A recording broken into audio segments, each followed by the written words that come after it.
자, 오후에 하나님 말씀은 이제 요한계시록 2장으로 들어가겠습니다. 자, 이제 2장과 3장까지 이렇게 하나로 연결되어 있다고 여러분이 이해하시면 되겠습니다. 자, 2장부터 3장은 이제 주님께서 이제 1장 후반부에서 언급하셨듯이 7교회들, 그렇죠? 이제 요한으로 하여금 이제 아시아, 당시 이제 소아시아입니다. 거기 흩어져 있는 7교회들에게 서신을 기록해서 보내라. 그게 바로 요한계시록이거든요. 자, 그러면 여기 소아시아 7교회들마다 각각 메시지가 있어요. 그게 이제 오늘 2장부터 3장까지 총 7교회마다 해당되는 메시지가 있다는 얘기죠. 자, 그러면 우린 이미 공부를 해서 알겠지만, 자, 우리가 성경은 3가지로 적용할 수 있다 그랬죠. 예. 그러니까 여러분이 이제 요한계시록 2장을 우리가 시작할 때 이 우리 체계를 항상 기억하고 공부를 해야 돼요. 이 3가지의 적용은 첫 번째가 역사적 적용입니다. 그렇죠? 역사적으로 보면 요한이 살던 당대 AD 90년경에 이제 이 소아시아 지역 있죠? 여기에 7교회들, 바로 문자적인 지역교회들에 해당이 된다는 얘기죠. 예. 그러니까 요한이 당시 이제 그 교회들로 하여금 이러이런 거 주의해라, 이러이런 거 지켜라, 이렇게 메시지를 보낸 거예요. 그런데 요한이 기록한 건 단순한 편지가 아니라 예언의 말씀이죠. 그러니까 2장, 3장의 이 7교회 메시지는 예언적인 성격을 가지고 있다는 것도 우리가 항상 유념을 해야 됩니다. 그래서 예언적인 성격으로 비춰봤을 때, 자, 이것은 7교회는 우리 2000년 교회사잖아요. 그렇죠? 그 교회 시대의 역사를 반영한다. 그래서 지금 우리 때는 이미 교회 시대 끝에 와 있으니까 우리한테는 과거 역사가 됐죠. 그렇죠? 그러나 당시 요한의 입장에서 본다면은 이게 교회 시대의 영적인 역사이긴 해도 요한에게는 예언이 되는 거죠. 그렇죠? 자, 그런데 교리적으로 볼 때 어떻죠? 이것은 교회 시대의 교리가 아니란 사실을 우리가 구분을 해야 됩니다. 예. 많은 교회들과 신학교들이 여기서 무너지는 거예요. 요한계시록 2장, 3장을 우리 교리로 갖다 적용을 시키니까 이렇게 혼돈이 오게 되고 또 급기야 잘못 해석하게 됩니다. 그래서 오늘 저는 이 요한계시록 2장의 교회들 들어가기 전에 우리가 이 2장과 3장을 공부할 때 주의해야 될 요소들, 특히 환란 시대에 적용되는 교리들이 어떤 구절에 특히 담겨있기 때문에 우리가 이 구절을 주의해서 봐야 된다는 점을 제가 이제 설명을 드리려고 합니다. 자, 그래서 먼저 우리 에베소 교회 사실 오늘 다 하면 좋겠는데 제가 먼저 2장, 3장에 우리가 올바른 해석 체계를 좀 더 우리가 공부를 해야 되니까 오늘 에베소 교회를 다 하진 않고요. 일부분만 할 겁니다. 자, 그 전에 먼저 우리 교환을 보세요. 자, 2장부터 3장의 교리적인 해석, 우리가 이것을 한번 제대로 보자 이거죠. 자, 1번 보시면 7교회들에 관한 실제적인 적용이다 이거죠. 예. 보통 대다수 교회들은요, 성경을 좀 약간 막연하게 추상적으로 해석을 해요. 근데 여기에 7교회에 대한 메시지는 결코 영적이거나 추상적이라기보다는 이거는 실제적으로 하는 말씀이라 보셔야 돼요. 왜냐하면 소아시아 교회들도 어쨌든 문자적인 교회들이잖아요. 그렇죠? 예. 그러니까 여기 기록된 내용들도 실제적이다. 그렇게 봐야 돼요. 그래서 먼저 괄호 1번 보시면 2장 3장에 나오는 7교회, 요한의 때에 소아시아에 존재했던 7개의 문자적인 지역 교회들이다 이거죠. 그래서 역사상 AD 90년경 실제 했던 교회들인데 지금 요한에게 게시된 내용은 주의 날과 관련하여 예언이라는 사실을 주목을 해야 돼요. 그렇죠? 주님께서 우리한테 요한계시록 준 거는 그 당시에 어떤 편지를 보라는 게 아니잖아요. 예언이라고요. 그렇게 교리적으로 제가 밑줄을 쳐놨죠. 7교회들에게 전해진 메시지는 자, 언제 적용이 된다? 환란 때 지역교회들에 적용이 된다는 얘기죠. 그럼 여기서 여러분이 아까 의아한 게 지역교회는 지금 현재 우리 신약 교회 시대 아닙니까? 아니죠. 신약 교회 시대는 그리스도의 몸이 있는 거고, 그렇죠? 성경에서 교회라는 개념은 기본적으로 뭐예요? 불러냄을 받은 사람들의 모임 아니겠어요? 그러니까 대환란 때도 역시 어떠냐? 분명히 하나님께서 따로 불러낸 그런 모임이 있을 거란 얘기죠. 예. 자, 그런 모임을 가진 그런 성격의 환란 때 지역교회들에게 이게 교리적으로 적용이 된다. 그렇게 이해하시면 돼요. 자, 그래서 괄호 2번. 하지만 영적으로는 예수 그리스도의 초림에서 재림까지의 교회 시대 전 과정을 묘사한다 이거죠. 말하자면 사도들의 시대부터 휴거 때까지 교회사를 반영하고 있다는 사실이에요. 그래서 제가 밑줄을 쳐놨죠. 각 교회는 역사 가운데 어떤 기간을 대표하고 있기 때문에 각 교회 시대마다 예언적인 형태로 교회사를 보여준다는 얘기죠. 그래서 실제로 교회사 기간마다 일정 부분 예언적으로 성취된 내용이 다소 존재한다는 얘기죠. 한 예를 든다면 여기 이제 제가 예전 수련회 때 강의했다시피 퍼가모 교회 같은 경우 퍼가모가 숱한 결혼, 그렇죠?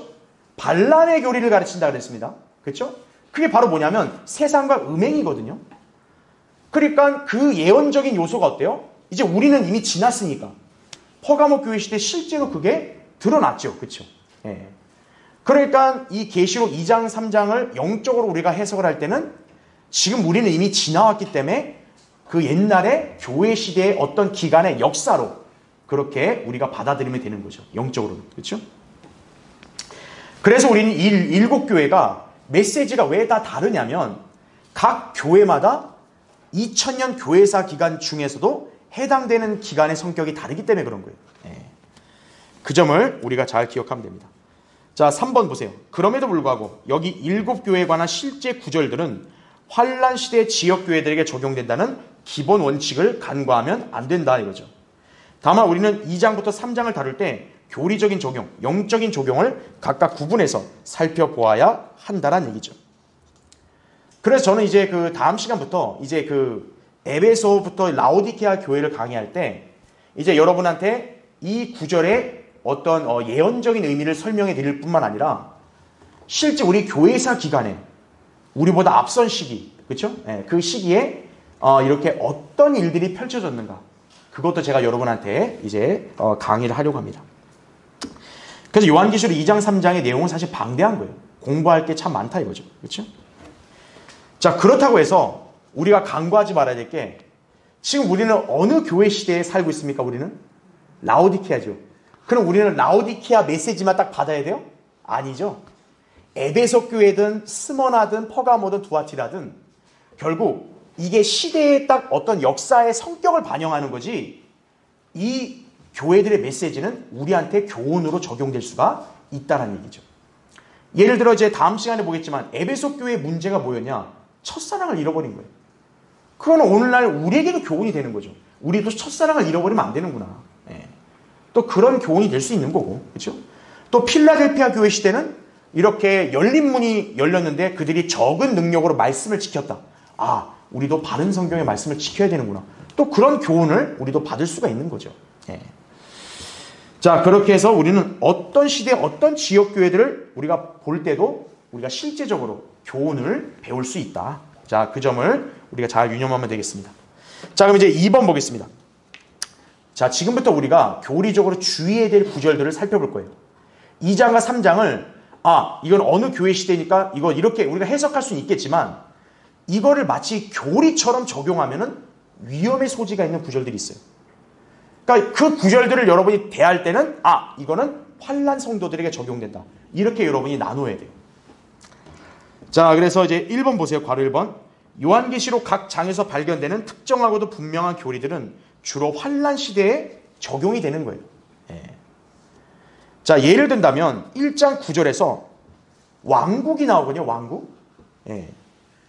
그 요한이 이제 이렇게 얘기하잖아요. 너의 형제이며 환난과 예수 그리스도의 왕국과 인내에 동참하는 자인 나 요한 이랬잖아요. 여러분 여기서 왕국이 뭘까요? 이게 우리 마음에 있는 하나님의 나라일까요? 아닙니다. 이건 바로 문자적으로 지상에 세워질 왕국을 가리키는 거예요. 그렇죠? 자, 이 왕국은 언제 수립이 됩니까? 지금 수립 안 됐죠? 그리스도의 재림 때 수립이 된다고요. 자, 이와 관련해서 1장 7절에서는 땅의 모든 족속들이란 말이 나오죠. 그렇죠?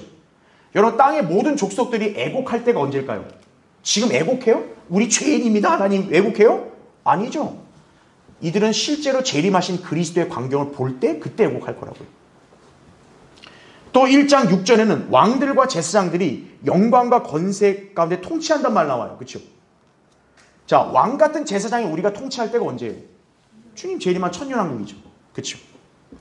자, 1장 10절에도 뭘 언급해요? 주의 날을 언급합니다. 자, 이런 모든 요소들을 종합해 볼 때 요한계시록이라는 책의 기본 성격이 뭐겠어요? 교회 시대 교리서가 아니라는 거예요. 기본적으로 요한계시록에 비중을 두는 시대의 교리는 환란 시대 교리인 거예요. 그래서 주로 누가 유념을 해야 되는 책이냐면 환란 성도들인 거예요. 예. 그래서 우리가 교리적으로 교회 시대 성도들이 이렇게 조심해야 될 구절들이 있는 거구나. 그렇게 우리가 이해를 해야 된다는 얘기죠. 자, 밑에 바로 2번 보세요. 2장부터 3장에서 교회 시대에 은혜로 주어지는 구원과 성격이 다른 유형의 구원이 제시가 됩니다. 이것은 분명히 교회 시대와는 다른 상황이 적용이 돼요. 자, 그래서 우리가 2장부터 3장에서 이렇게 교리적으로 주의해야 될 구절을 한번 살펴보겠습니다. 먼저 여러분 2장 7절을 보세요. 귀 있는 자는 성령께서 교회들에게 말씀하시는 것을 들을지어다. 그 다음 뭐라고 얘기해요? 이기는 자에게는 내가 하나님의 어디요? 낙원 가운데 있는 뭐를 주어 먹게 한대요? 생명나무를 주어서 먹게 하리라. 자, 이 구절은 교리적으로 교회 시대에 적용이 됩니까? 안 됩니까? 안 된다는 얘기죠. 자, 그 이유는 이제 제가 다음 시간에 자세히 설명을 드리겠지만 교회 시대에 그리스도인이 받은 구원, 영생은 우리가 생명나무를 먹어서 받았나요? 아니죠.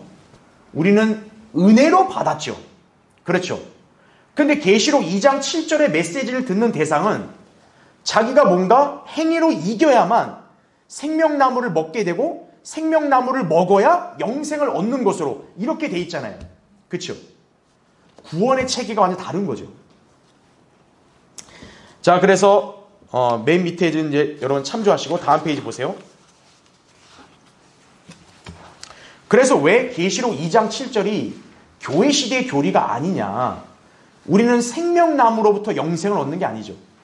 우린 이미 살아계신 구세주 예수 그리스도를 믿고 영접함으로써 영생을 값없는 선물로 받았죠. 그렇죠. 예.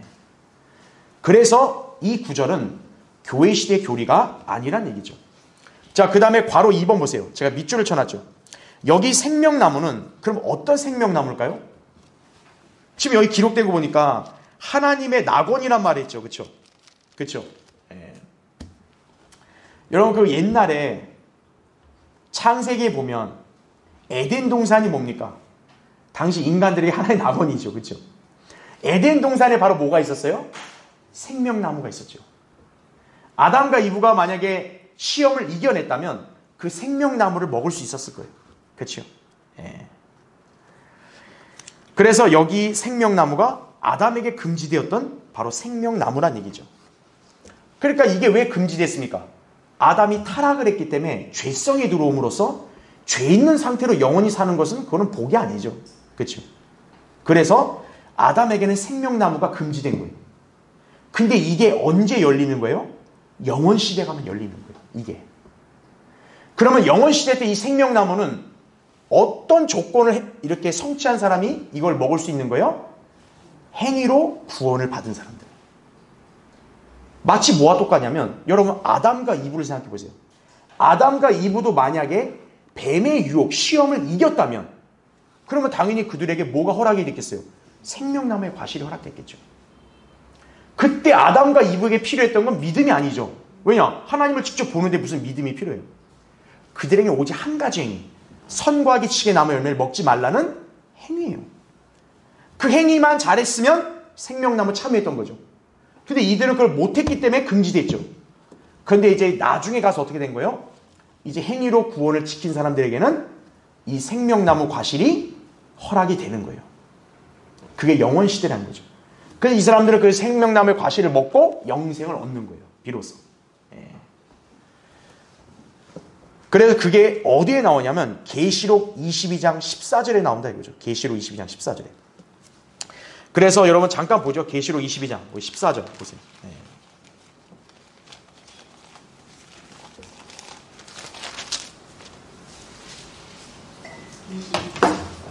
계시록 22장 14절.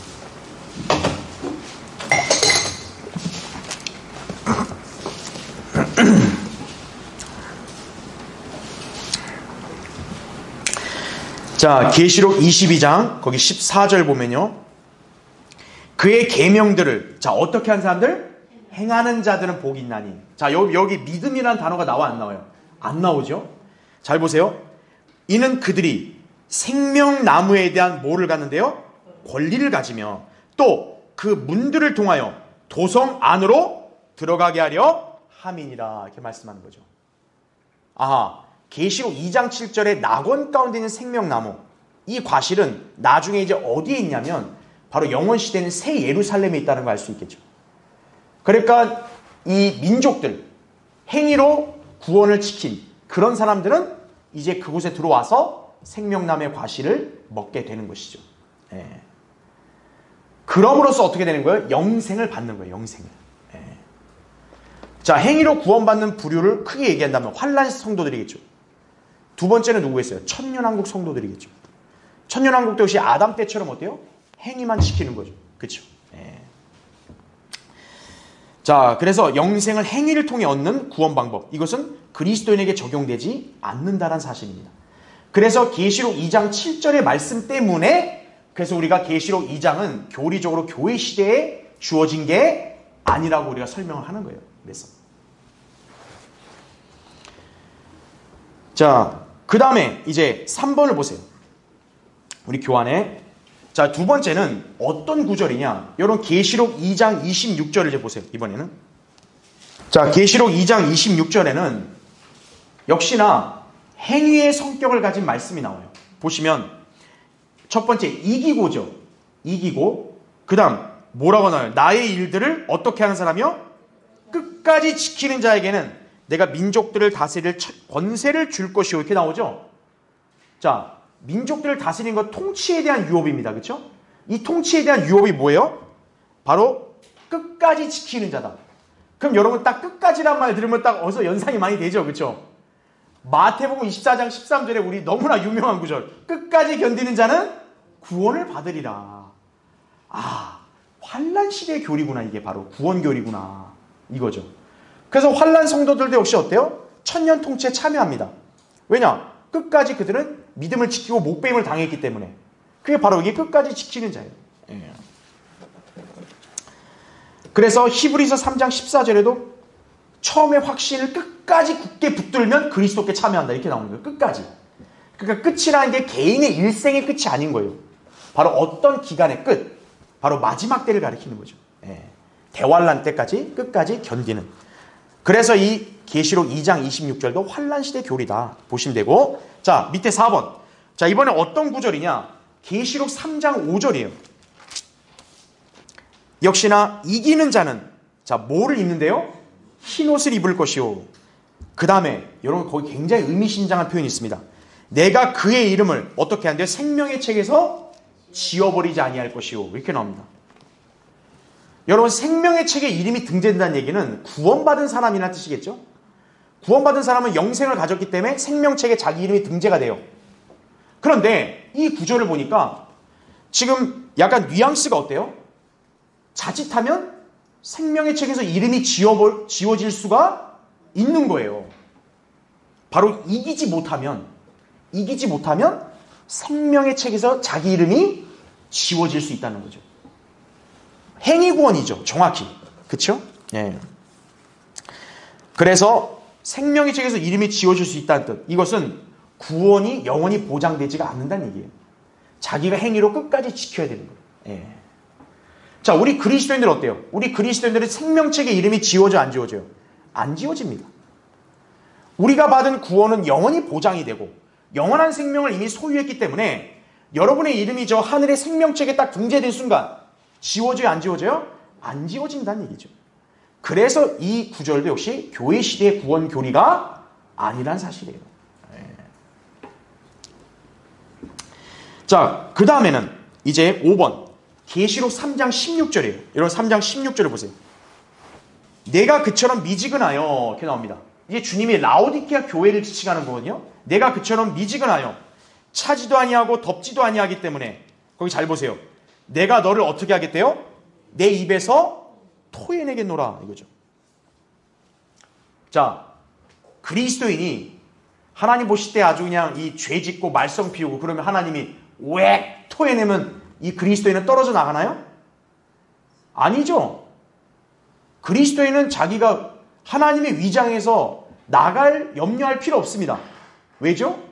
그리스도인은 이미 예수님의 몸의 지체가 됐기 때문에 이건 나갈 수가 없어요. 근데 지금 이 구조를 보니까 자칫 잘못하면 어떻게 된 거예요? 하나님이 토해내버리네. 예.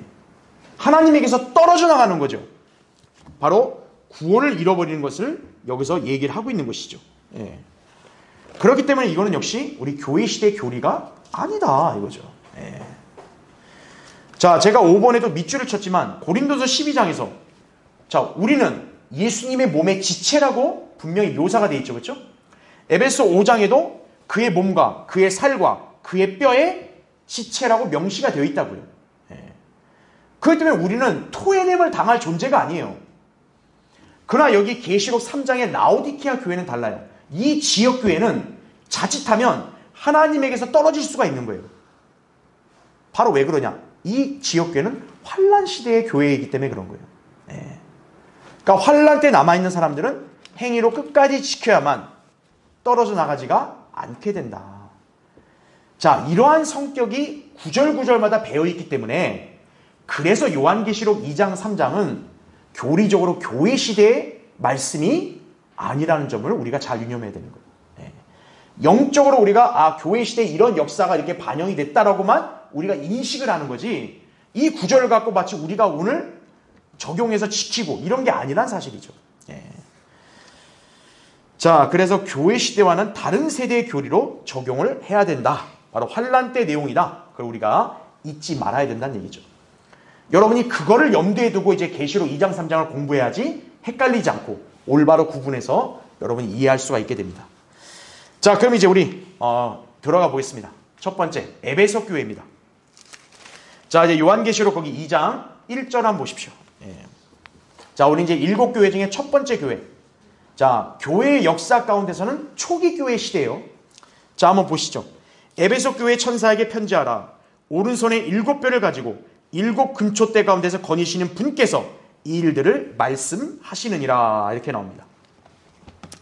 자, 특징이 뭐냐면요. 여러분 이 7교회마다 딱 소개할 때 예수님이 어떤 분이신지가 항상 소개가 돼요. 에베소 교회일 때는 오른손에 7뼈를 가진 분으로, 또 스모나 교회, 퍼가모 교회 볼 때마다 또 예수님이 어떤 분이신지가 다 묘사가 나오거든요. 어찌 보면 예수님이 그 교회를 어떻게 보시는지가 반영되어 있다고 보시면 돼요. 자, 그러면 에베소 교회를 보죠. 지금 에베소 교회를 향해 예수님은 어떤 모습이에요? 오른손에 7뼈를 가지고 7 금초대 가운데 거닐고 계시죠. 이 모습은 우리 지난 시간에 봤던 대로 요한이 딱 영광 중에 계신 그리스도를 본 모습이죠. 자, 예수님이 에베소 교회를 얘기할 때 이렇게 묘사된 이유는 뭐겠어요? 바로 에베소 교회가 그런 성격이라는 거예요. 예. 자, 괄호 1번 보십시오. 7교회 중에 첫 번째로 나오는 에베소 교회는 이름 그대로 온전히 목적된 교회입니다. 그러니까 에베소란 이름 자체가 왜 의미심장하냐? 즉흥적으로 교회가 생긴 게 아니라 하나님이 딱 목적하고 계획하신 것을 딱 이렇게 실행하셔서 세운 교회란 얘기예요. 그만큼 굉장히 위상이 높은 교회죠. 그렇죠?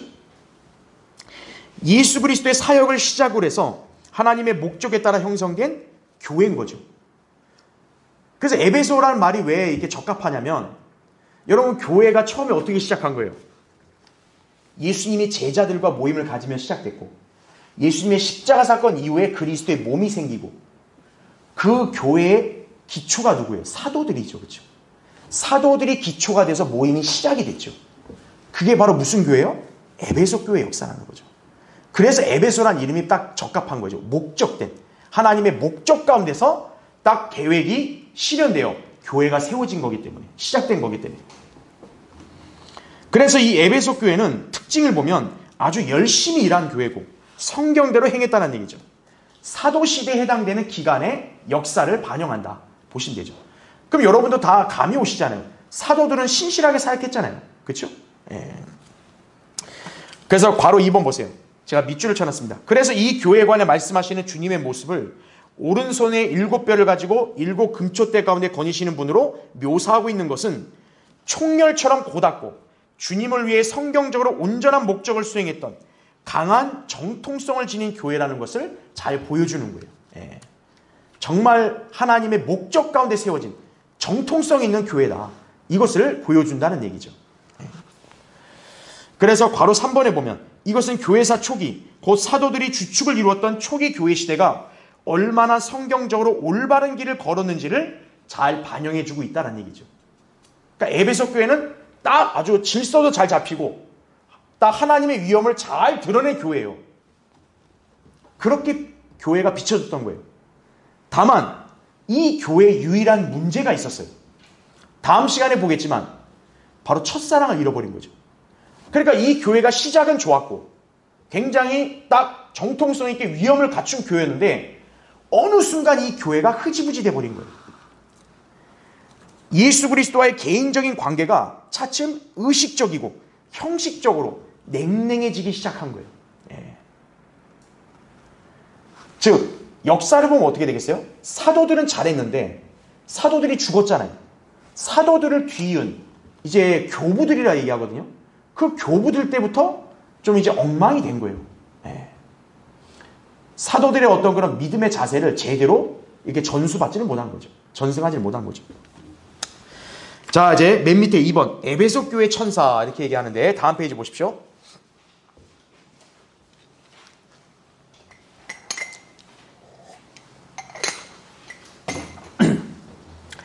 자, 7교회 천사가 있다는 거 지난 시간에 제가 설명 한번 드린 적이 있었는데, 자, 성경에서 정의하는 천사의 의미를 우리가 다시금 정확히 알 필요가 있겠습니다. 자, 괄호 1번 보시면 보통 사람들은 천사를 어떻게 연상하죠? 메신저로 연상합니다. 천사가 탁 날아와가지고 뭐 막 메신저 전하고 막 이렇게 전달자 개념으로 많이 알아요, 사람들이. 스코필드 주석 성경을 쓴 이 스코필드 목사도, 그 목사님도 여기 각 교회 천사를 뭐라고 설명하냐면 지역교회 목회자라고 설명을 해요. 이거 잘못 설명한 거죠. 왜냐하면 아까 우리 3장 16절 봤겠지만 하나님께서 이 7교회 또 천사를 입에서 토해내시겠다 그러거든요. 목회자가 토해냄을 당할 수는 없잖아요. 그리스도인은. 그렇죠? 네. 그렇기 때문에 이건 잘못된 설명이에요. 자, 왜 이런 오해를 하냐? 바로 2번 보세요. 천사를 전달자의 의미로만 알기 때문에 그런 거예요. 네. 자, 그래서 여기 잠깐 한번 보죠. 자, 우리가 성경에서 천사라는 의미를 보면 특히 일반 이 카톨릭 교회의 이 잘못된 사상 때문에 천사를 갖다가 무슨 뭐 이렇게 막 소녀, 여자 막 뒤에 날개 달려가지고 막 날아가가지고 이렇게 한단 말이에요. 그거 아니에요, 천사는. 그리고 천사를 보통 전달자로만 아는데 그렇지가 않습니다. 성경에서 천사는 기본적으로 정의가 뭐냐? 현현이에요, 현현. 네.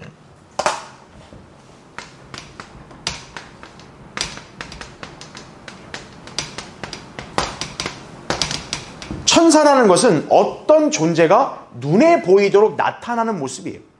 그게 천사입니다. 그래서 예를 들어 여러분 이제 주의 천사 그럼 바로 누구예요, 이게? 그 주님의 현현이에요. 예.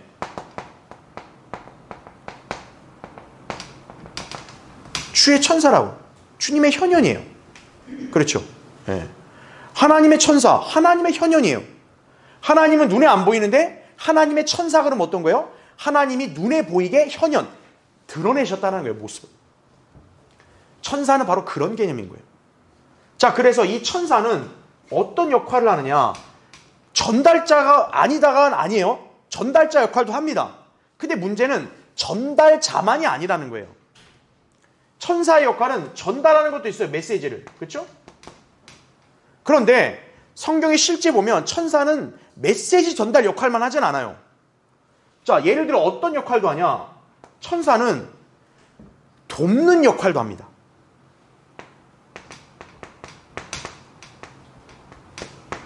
가령 여러분 예수님이 누가복음 4장에서 시험을 받으셨잖아요. 그렇죠? 그때 시험 받을 때도 어떻게 됐어요? 천사들이 이렇게 와서 그분을 섬겼죠. 그렇죠? 예. 또 예수님이 겟세마네 동산을 기도할 때도 어때요? 주님이 기도를 잘할 수 있도록 천사들이 힘을 돋워줬다고 얘기합니다. 예. 천사들은 돕는 자들이에요. 예. 그러니까 전달자 역할도 하고 돕는 자 역할도 하고요. 또 싸우는 역할도 합니다.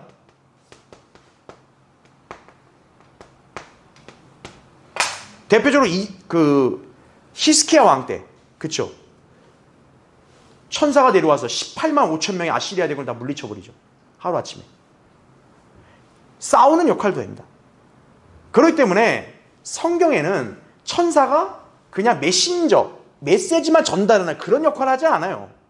예, 돕는 역할도 하고 또 여러 가지 주어진 다양한 역할, 특별한 목적을 위해서 일을 할 때 딱 그때 어떤 거예요? 현현, 눈에 보이게 나타나서 일을 하는 거란 얘기죠. 예. 그래서 중요한 사실이 뭐냐? 이 지상에 있는 교회 또 그리스도인에게도 대표하는 천사들이 있다라는 거예요. 하늘에. 예. 자, 우리가 그 점을 이제 보겠습니다. 예. 7판에 설명했다시피 다니엘 12장의 천사는 전사로도 나오고요. 또 마태복음 24장에 예수님이 재림하실 때 내려오는 천사들, 증인들이죠. 여러분, 우리 그리스도인들도 뭐라고 불립니까? 능력의 천사들이라 불리죠, 우리도. 그렇죠? 예. 자, 그래서 괄호 4번에 천사와 관련된 성경의 뜻은 현현이다 이거죠. 그래서 예수님께서는 심지어 어떤 말씀하셨냐면 하늘에도 어린아이들의 현현인 천사들이 아버지를 뵙고 있다고 그렇게 말씀을 하셨다는 얘기죠. 여러분, 그 밑에 마태복음 18장 거기 10절 보세요. 너희는 이런 어린아이들 중에 하나라도 없인 여기지 않도록 주의하라. 하늘에 있는 그들의 천사들이 항상 하늘에 계신 나의 아버지의 얼굴을 어떻게 하게 돼요? 뵙고 있느니라. 우리가 어린애 어리다, 무시하고 막 이렇게 어린아이 갖다 없인 여기고 그러지 말라는 이유가 어린아이조차도 어때요? 하늘에 아버지를 뵙고 있다는 거예요. 아니, 아버지를 어떻게 뵈요? 지금 이 어린아이가 밑에 있는데. 바로 이 어린아이를 대표하는 천사가 하늘에서 이제 하나님께 현현된 상태로 하나님께 나타내서 뵙고 있는 거라는 얘기죠. 그 어린아이만이 아니겠죠. 우리 그리스도인 다 마찬가지고. 그렇죠? 그리고 지역교회, 여기 이제 소아시아 교회도 천사들이 있잖아요. 그렇죠? 예. 지역교회도 하나님이 세우신 지역교회는 천사가 있는 거예요. 그래서 하늘에 계신 아버지를 항상 아련하고 있다는 얘기죠. 예. 그게 성경의 진리입니다. 그러니까 천사의 개념을 그렇게 알아야 되는데 대다수 교회들은 그렇게 잘 모르고 그냥 하나님이 뭔가 메시지를 전령식으로 전달하는 걸로만 오해를 하고 있다는 얘기죠. 예. 자, 그 점을 우리가 다시 한번 잘 이렇게 구분하고요. 자, 3번.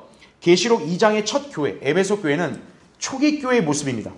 그래서 교회사 역사 기간에는 AD 33년부터 200년까지로 보통 나누어서 이 기간의 교회 시대를 에베소 교회에 우리가 보통 적용을 하는 거죠. 기초는 사도들이었습니다. 자, 사도들이 죽었죠. 순교를 당해서 대다수가. 그러면 사도들이 죽은 다음에 누가 그를 계승하냐면 교부들이 계승합니다. 교부들. 자, 근데 이 교부들을 버터가 벌써 변질되고 또 이렇게 검증되지 않은 그런 자들이 교회의 영적 권위를 차지해가지고 이때부터 거짓 교리를 서서히 가르치기 시작하는 거예요. 그러니까 에베소 교회가 시작은 굉장히 좋았단 말이에요. 사도들로 잘 시작했는데 어느 순간 세월이 흘러가면서 그냥 이렇게 의식화, 형식화되고 그리고 이 교부들, 검증되지 않은 교부들이 그냥 교회 안으로 들어와서 지도자 노릇을 하고 이런 일들이 벌어지게 되는 거예요. 자, 그 점을 이제 제가 다음 시간에 더 자세히 설명을 드리고요. 그래서 이들이 구원받았는지도 확실히 알 길이 없어요, 사실. 예. 근데 그들은 성도들에게 단번에 전해주신 성경적 믿음을 파괴하는 헬라 철학, 교회 전통의 씨앗들을 품고 있었다는 얘기죠. 여러분, 오늘날 로마 카톨릭이나 개신교회들 하는 거 있잖아요. 여러분, 그게 하루아침에 생긴 게 아니라 우리는 그게 퍼가모 교회 시대부터 생겼다 이렇게 얘기하지만 사실 그 이전 초기 교회부터 이미 이런 것들을 암암리에 가르치는 사람들이 들어온 거예요, 교회에. 그래서 교회 안에 누룩이 조금씩 들어온 거예요. 이미. 이 에베소 때부터 사실은. 예. 자, 그런 문제점을 여러분이 잘 아셔야 됩니다. 그래서 이 누룩이라는 것은요, 하루아침에 들어오는 게 아니에요. 처음부터 자기도 모르게 어느 순간 들어왔는데 이거를 빨리 떼어내지 않으면 어떻게 되냐. 이 누룩이 점차 커지면 걷잡을 수가 없는 거예요. 그냥 오염돼 버리는 거예요. 예. 자, 그 다음에 2장, 거기 2절부터 3절 보겠습니다.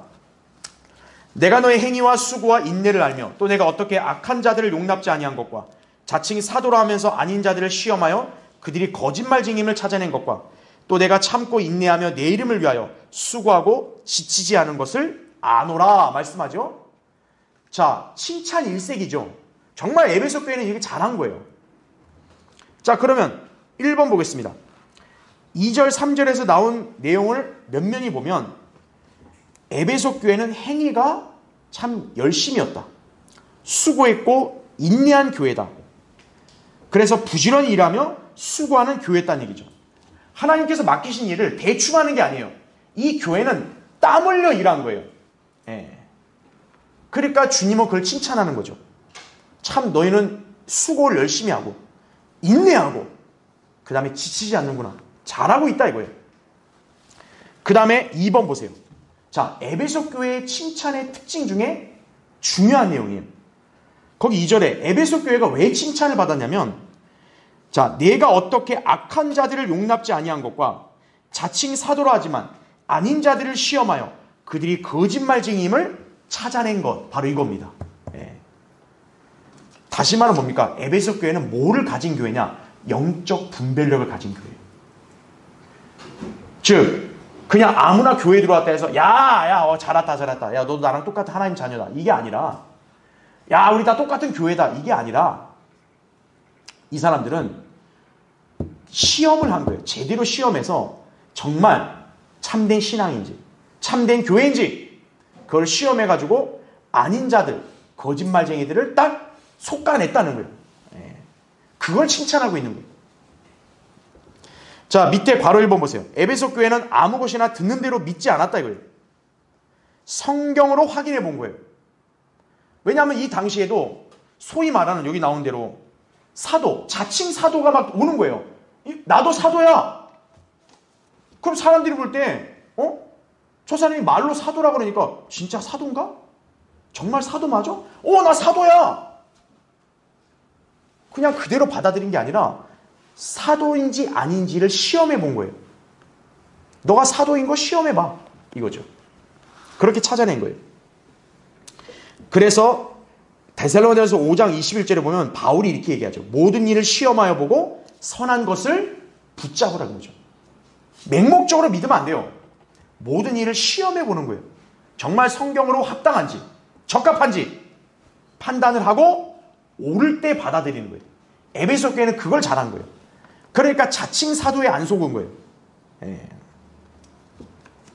그래서 이제 바로 이번에 그 내용을 보면 바로 이거죠. 초기 교회, 이 에베소 교회 시대에 어떤 일이 있었냐? 이제 사도들이 죽고 나니까 사도가 없나? 그런데 갑자기 나 사도다. 네가 왜 사도야? 나 안수 받았어. 나 사도 누구 뭐 이렇게 제자들 얘기하겠죠. 나 이 사람 사도들한테 바나바든 누구든 나 안수 받았다. 마띠한테 안수 받았다. 나 사도다? 그렇게 막 들어온 거예요. 그럼 보통 안수 받았다 그러면 야, 사도 맞네. 그냥 받아들이고 이런 게 보통 사람들인데 에베소 교회는 그러게 안 하는 거죠. 아유, 너 사도가 맞는지 안 맞는지 시험해 봐야지. 사도인 거 입증해 봐. 그렇게 해서 찾아낸 거란 얘기죠. 자, 그러면 사도직을 계승했는지 안 했는지를 어떻게 알아볼 수 있냐? 다음 페이지 보세요. 우린 이미 성경을 통해 다 배웠습니다. 여러분, 사도에게는 뭐가 주어집니까? 표적이 주어집니다. 자기가 백날 입으로 떠들어 본들 의미 없어요. 정말 자기가 지금 사도고 제자들이 죽고 난 이후에도 사도직이 여전히 계승이 되고 있다면 자기가 사도라는 것을 표적으로 입증해 보면 되는 거예요. 표적과 이적으로. 에베소 교회는 딱 정확하게 짚은 거죠. 그래서 그가 참인지 거짓말쟁인지를 찾아낸 거란 얘기죠. 자, 그래서 그 밑에 성경 구절 보면 고린도서 12장 12절에 정녕 사도의 뭐라고 얘기해요? 표적들이 너희 가운데서 모든 인내와 표적들과 이적들과 능력 행함으로 판명되었거니와 이렇게 나오죠. 자, 그러면 사도의 표적들이 구체적으로 뭐가 있냐? 밑에 마가복음 16장 17, 18절 보세요. 믿는 자들에게는 이러한 표적들이 따르리니 즉 내 이름으로 그들이 어떻게 해요? 마귀들을 쫓아낸다. 아, 할렐루야, 나 한다. 이렇게 얘기하죠? 좋아요. 새 방언들로 말하리라. 아, 나 방언한다. 할렐루야. 또 얘기하죠. 그 다음 보세요. 뱀들을 집을 것이요. 딱 이건 안 하는 거예요. 주의 종을 시험하지 마시라고. 또 이런 소리 하고. 이거는 딱 피해가요. 아니, 표적들이라면 다 해야죠, 이거를. 그렇죠? 근데 뱀들을 집을 거. 이거는 피해가는 거예요. 그 다음에 어떤 독을 마실지라도 어때요? 결국 해를 입지 않을 것이면. 그럼 독국물 한번 마셔봐야죠. 마셔요? 안 마시죠? 그럼 또 딱 피해가요. 그러면 자기들이 사도의 은사를 계승했다고. 그게 은사주의자들이에요, 바로. 신사도 운동 있잖아요. 요새 뭐 신사도. 신사도가 자기 신세대 사도라는 거예요, 지금. 새로운 사도. 예. 그런 사람들은 이걸 해봐야죠. 자기가 사도라면. 표적이 주어졌으면. 자, 그 다음 뒤에 뭐냐. 병자에게 안수하면 회복된다 이거죠. 또 이건 써먹는 거예요. 내가 안수해가지고 난다고. 그러니까 자기 편한 대로 갖다 붙이는 거죠. 예. 바로 그런 자들을 어떻게 한 거예요? 넌 사도가 아니야. 너는 거짓말쟁이야. 그렇게 찾아낸 사람들이 에베소 교회라는 거예요. 그러니까 초기 교회 시대 이걸 잘 찾아낸 거죠. 이 교회는. 그렇죠? 그래서 이제 밑에 제가 그림을 이렇게 여기 참조하라고 이렇게 삽입해 놨는데 바로 그림에서 뭡니까? 바로 쫓아내는 거죠. 가짜들. 야, 나가! 이렇게. 그쵸? 네. 그렇게 잘 잡아냈다 이거죠. 바로 4번 보세요. 제가 밑줄을 쳤죠. 역사가 인정하는 유일한 사도적인 계승은 뭡니까? 사도들의 휘하에서 개종한 사람들의 계승 외에는 없다는 사실을 여러분 기억하셔야 돼요. 자, 잠깐 한번 보세요, 여기. 여러분, 이 세상에서 제일 사악한 종교 집단이 누구냐 그러면 여러분 딱 두 집단을 꼽으면 돼요. 둘 다 뭐냐? 다 사도를 가장해요. 첫 번째는 어떤 집단이야? 로마 카톨릭이에요. 로마 카톨릭은 뭐라고 주장하냐? 자기들이 사도의 정통성을 계승했대요. 사도의 정통성. 그러면 어떤 사도를 계승하냐? 베드로예요. 베드로가 초대 수제자. 사도. 우리 초대 교황. 그래서 베드로를 이어서 자기네들 교황이 있기 때문에 우리가 사도의 정통성을 계승했다는 거예요. 사도 직분을. 네, 사기죠? 그럼 왜 하필 베드로예요? 베드로만 사도였어요? 다른 사도들은 뭐예요, 그러면? 그렇죠? 두 번째, 은사주의입니다. 순복음 은사주의. 바로 뭐냐? 이 사람들은 사도의 은사를 자기들이 계승했다고 주장해요. 사도의 은사. 즉 사도들이 이렇게 표적이나 신유 이런 거 있죠. 치유하고 이거를 자기들이 계승받았다고 주장하는 게 은사주의. 네. 그래서 자기들도 오늘날 신유를 행할 수 있다. 그렇게 사기를 치고 있는 거죠. 네. 그러니까 사기 치지 말고 정말 이게 맞다면 간단해요. 사도는 뭘로 입증하면 돼요? 표적. 나 방언하는데요. 방언 말고 알아서 방언 됐고 다른 거. 나 마귀 쫓는데요. 그 마귀 쫓는 거 알았으니까 됐고. 그 뱀 한번 잡아보지래. 저기. 예? 그 다음에 독국물 샥 한번 들이키고 멀쩡하다. 한번 해보지. 예? 그건 안 하는 거예요. 그건 싹 피해가요. 주의 종을 시험하면 못 쓴다고. 이런 소리 나고. 그러니까 여러분 그걸로 딱 체크해보면 되는 거예요. 이 두 집단들이에요. 두 집단들. 예. 자, 로마 카톨릭 은사주의뿐만 아니에요. 이제는 온갖 별별 집단들이 자기들이 사도를 계승한 것으로 가장합니다. 캠벨주의자들. 지금 우리나라에 뭐 그리스도의 교회 있죠? 그런 사람들이라든지 여호와의 증인이라든지 몰몬교, 카톨릭교도 다 그래요. 그들에게는 사도의 그런 어떤 계승을 받았다는 증거 없어요. 그냥 자기들이 우기는 거죠. 그들이 내세우는 유일한 권위가 뭐냐? 돈과 부동산과 교인 숫자예요. 이걸로 자기들이 사도를 계승했다 이거예요. 능력이 있다 이거예요.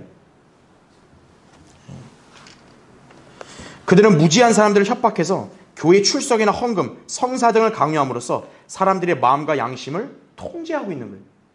사도들이 아니에요. 거짓말쟁이들이지. 근데 진짜 아주 안타까운 현실이 뭐냐면 세상의 대다수 사람들은 이런 사람들에게 속는 거예요. 이런 사람들한테. 성경으로 판단을 해야죠. 비교해보고. 안 하는 거예요.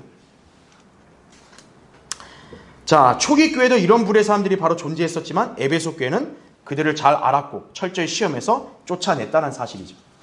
자, 그 다음에 이제 에베소 교회가 칭찬받은 것은 6절입니다. 여러분 6절 보세요. 이제 오늘 이제 6절까지만 보고 마칠 건데, 그러나 내게 이것이 있으니 즉 내가 뭐라 그래요? 니콜라파 행위를 미워하는 것이라 나 역시 그것을 미워하노라 말씀하고 있죠. 다음 페이지 보세요. 에베소 교회가 칭찬받는 또 하나의 이유는 바로 뭐냐? 이 니콜라파의 교리를 미워했다는 거예요. 자, 괄호 1번 보시면, 자, 니콜라 이 파라고 불리는 바로 이 뜻이 뭐냐면, 이 단어는 합성어입니다. 헬라어에서 이 니카오, 라오스 이 두 단어가 합쳐졌는데, 우리 영어 킹제임스 성경 번역자들은 이 단어를 영어의 어떤 고유 단어로 번역을 하지 않고 헬라어를 그대로 음역을 했죠. 음역해서 이렇게 영어로 나온 거고, 우리 한글도 어떻게 보면 비슷하게 음역으로 나온 건데, 니카오는 지배한다는 뜻이고요. 라오스는 평신도, 평범한 보통 사람들을 말합니다. 자, 특징이 뭐냐? 즉, 라오스란 단어의 개념에는 단순한 일반 사람을 가리키는 게 아니라 소위 말하는 평신도, 그냥 일반 성도들을 일컫는 단어의 성격이 강해요. 그래서 이렇게 바로 평신도들, 이렇게 그냥 일반 성도들을 지배한다는 뜻이 바로 이 단어입니다. 자, 그래서 성도들 가운데서 성직자, 일반 성도들을 지배, 피지배 계급으로 설정을 해서 성직자가 평신도를 지배하는 교권주의를 가리키는 거예요. 교권주의. 자, 그래서 이 니콜라파의 교리가 어디서 생기냐면 교회들 안에서 생기는 거예요. 기독교라는 이 하나의 종교 안에서 이렇게 이 교리를 실행하는 그런 이렇게 사람들이 있다는 얘기죠. 소위 말하는 파벌들이 있는 거죠. 그렇죠? 그래서 괄호 2번 보시면 오늘날 로마 카톨릭 제도권 교회들에 속한 많은 개신교회들이 이런 니콜라파 행위를 자행을 하고 있다는 거죠. 니콜라파의 교리는 성직자, 목회자가 특별한 지위인 제사장 신분이 되어서 평범한 보통 그리스도인들을 지배하도록 꾸며진 교리예요. 성경에 이거 전혀 없어요. 교회 시대의 신약 교회는 그리스도의 몸에서 머리신 예수 그리스도가 있고 나머지는 다 지체들이에요. 그리스도 안에서는 남녀, 그 다음에 종이나 주인도 없다고 말씀했다고요. 차별이 없다고 그랬다고요. 근데 이거는 성직자, 평신도를 딱 계급으로, 계급사회처럼 나누는 거예요. 자, 괄호 3번 보세요. 그래서 신약의 그리스도인들을 모두 그리스도의 몸의 지체들이며 그리스도 안에서는 남녀나 인종이나 계급 차이가 없다 이거죠. 다만 신약 교회는 임명된 두 직분만 있죠. 곧 목사와 집사만 있는 거죠. 그럼 목사와 집사에게는 무엇이 있느냐? 이런 지배하는 권력이 있는 게 아니고 영적인 힘이 있는 거예요. 바로 영적 권위만 주어지는 거라는 얘기죠. 그래서 괄호 4번 보세요. 모든 그리스도인들은 말씀을 전하고 구령하며 또 주 예수 그리스도를 위해 일하도록 부르심을 받았다는 거죠. 우린 모두 영적인 제사장들이에요. 베드로서 2장 5절에 보면 대제사장이 예수님이고 우린 다 영적인 제사장들입니다. 자, 하나님은 보통 사람들을 지배하는 지배계층을 알지 못하세요. 오히려 주님은 교회 안에서 지배하고 군림하려는 자들을 미워하신다는 얘기예요. 바로 니콜라파 교를 미워한다는 얘기죠. 그렇죠? 자, 그런데 여러분이 여기서 유념해야 될 게 있어요. 뭐냐면, 자, 성직자 평신도의 어떤 계급, 이렇게 어떻게 보면 교권이라는 제도가 이때부터 나왔잖아요. 그렇죠? 어떻게 보면 우리는 이 본격적인 이렇게 제도화된 교회, 교권이 등장하는 것은 퍼가모 교회 시대로 보통 다 알고 있다고요. 왜냐하면 이제 로마가 기독교를 공인하고 국가교회가 생김으로써 그렇게 됐잖아요. 그렇죠? 그런데 알아야 될 것은 이러한 교권주의, 제도, 이런 지배하는 것, 이것은 퍼가모에 갑자기 등장한 게 아니라 역시 마찬가지로 초기 교회 시대부터 이게 스멀스멀 있었던 거예요. 근데 바른 교회들은 이거를 다 미워하고 거부했던 건데 한편에 어떤 부류들은 이거를 그대로 받아들인 거예요. 그러니까 이제 어떻게 되는 거예요? 나중에 이제 로마 카톨릭이 본격적으로 등장하기 시작하면서 딱 그 카톨릭으로 들어간 사람들은 이거를 그냥 따라가는 거죠, 그대로. 그래서 성직자 평신도 계급이 아예 정착돼 버리는 거죠. 그러니까 로마 카톨릭이 새로운 걸 만들었다 이렇게 보면 안 되고, 사실 초기 교회 시대부터 이런 거짓 교리가 스멀스멀 막 이렇게 피어나온 거예요. 그걸 바른 교회들은 거부했다고요. 이걸 미워하고. 그런데 변질된 사람들, 믿음을 저버린 사람들은 이거를 받아들이기 시작하는 거예요. 이제 이런 사람들이 나중에 로마 제국의 귀의가 되는 거예요. 귀속돼가지고 국가교회의 일원이 되고, 그러면서 이제 로마 카톨릭이라는 제도가 형성이 되는 거죠. 그러면서 이제 일반 개신교회들도 이러한 제도가 아예 고착화돼 버리는 거죠. 예. 자, 그래서 이 그림에도 제가 락카우 목사님 그림 잘 이렇게 삽입해 놨죠, 그렇죠? 쉽게 말하면 밑에 일반 사람들을 딱 아래에다 놓고 자기가 위에서 막 걸어다니면서 하는 거죠, 그렇죠? 니콜라파는 영적으로 다스린다는 뜻이 아니에요. 영적으로 다스리는 것은 성경적입니다. 목자에게 허락된 거잖아요. 그런데 니콜라파는 뭐냐? 물리적으로 지배를 하는 거예요. 지극히 정치적인 권력이 소위 교회들에서 일종의 종교적인 제도로 활용이 되고 있는 거예요. 에베소 교회부터 이런 게 나왔다는 거예요. 근데 에베소 교회는 그걸 미워했지만 이제 나중에 가서는 로마 카톨릭이 이거를 아예 공식화 시켜버리는 거죠. 자, 마지막 페이지 보세요. 그래서 3번 보세요. 목자는 하나님의 양무리를 치고 돌보되 그들을 위해 군림하는 게 아니에요. 그들에게 본이 되는 직분입니다. 그래서 목회자는 성도들을 인도하고 안내하며 방향을 제시할 뿐 그들을 지배하는 게 아니라 오히려 그들을 섬기는 거예요. 그게 베드로전서 5장 거기 1절부터 4절에 나온 말씀이 그거죠. 그래서 베드로가 얘기하죠. 하나님의 양무리를 치고 돌보되 마지못하게 하지 말고 자원함으로 하며 더러운 일을 위하지 말고 준비된 마음으로 하며 하나님께서 맡겨주신 자들을 지배하려 하지 말고 오직 양무리의 본이 되라. 이렇게 말씀을 하고 있는 거죠. 우리 성령드리는 교회 목자들은 바로 이 지침을 그대로 준수를 하고 있는 것이에요. 그래서 우리는 이렇게 어떤 직분이나 제도 이런 자잘한 게 없다 이거죠. 딱 성경대로 직분을 운영하는 것이죠. 그렇죠? 자, 이제 다음 시간에 우리가 또 나머지 부분 볼 거고요.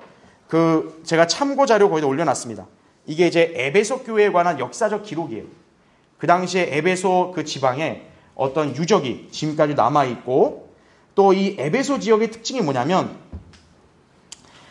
여기가 예전에 이제 거대한 종교 중심 도시였어요. 그래서 다이아나 신전이 있던 곳이. 그리고 당시 그리스 사회에서도 가장 큰 극장도 있었고요. 또 에베소는 마술이 성행을 했다고요. 여러분 사도행전 19장 보면은 그래서 막 바울이 복음을 전하면서 거기 이제 뭐 마술행하는 사람들을 막 마술책도 태워버리고 막 그런 일이 나오잖아요. 에베소가 그런 지역이었다는 얘기죠. 그렇죠? 자, 그런데 이때 어떻게 하냐? 바로 바울이 에베소에다가 교회를 세운 거죠. 그래서 여러분 이 에베소 교회는 두 사도가 대표적으로 사역을 했습니다. 사도 바울이 사역을 했죠. 그 다음에 사도 요한이 역시 에베소 교회에 사역을 했다는 점을 알 수 있습니다. 그래서 이 에베소 교회는 두 사도가 대표적으로 거쳐간 거예요. 대단한 교회죠, 그렇죠? 자, 그런데 특징이 뭡니까? 이 에베소 교회는 바울의 어떻게 보면 그 경고, 훈계를 못 지켰죠. 어떻게 보면 바울도 그렇고 요한도 그렇고 어떠냐? 첫사랑 잃지 마라. 바울이 떠난 후에 흉악한 이리들이 들어와서 너의 교회 양떼 흩어지게 한다. 주의해야 됐다고요. 처음에는 잘 지켰는데 나중 가서 그걸 못 지킨 거죠. 그러니까 요한이 니네가 첫사랑을 잃어버렸다. 그렇게 말을 했던 이유가 바로 여기 있었다. 그렇게 여러분이 기억을 하시면 되겠습니다. 자, 우리가 뒤의 내용은 다음 시간에 공부해 보도록 하겠습니다.